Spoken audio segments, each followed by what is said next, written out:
Le drame de l'Afrique, c'est que l'homme africain n'est pas assez entré dans l'histoire. Non, pas du tout. De l'histoire de l'humanité. L'Empire du Ghana. Raconter l'histoire à rebours que de concevoir le développement historique de cette façon.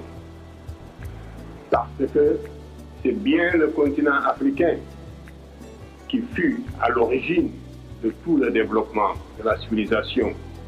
Vous voyez donc qu'au tout début, par le plus grand des hasards, l'Afrique a vu naître l'humanité et le peuplement du reste du monde s'est fait à partir de l'Afrique.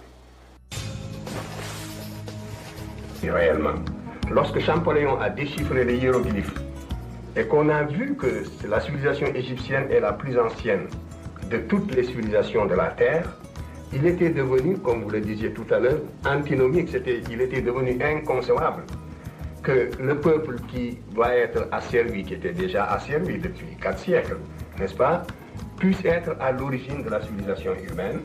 Et là, des savants, n'est-ce pas, dont les noms doivent être connus parce qu'ils ont réellement commis un crime contre l'humanité, des savants comme Champollion Figeac, Champollion le Jeune, celui qui a déchiffré les hiéroglyphes, était un savant de bonne foi. Mais Champollion Figeac, son frère, Maspero, Breasted, voilà la lignée des savants qui ont falsifié sciemment l'histoire, qui ont contribué à dissoudre la conscience historique des peuples africains, à effacer totalement l'histoire derrière ces peuples, de façon... De qui vous parlez? Sarko, le petit nain, là, celui qui veut nous carchériser. Oh, calmez-vous, là, vous parlez... vous parlez du président de la République.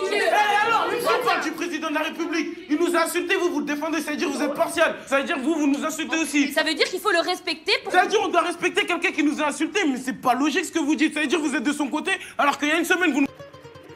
Droit de l'homme, droit de l'homme, droit de l'homme.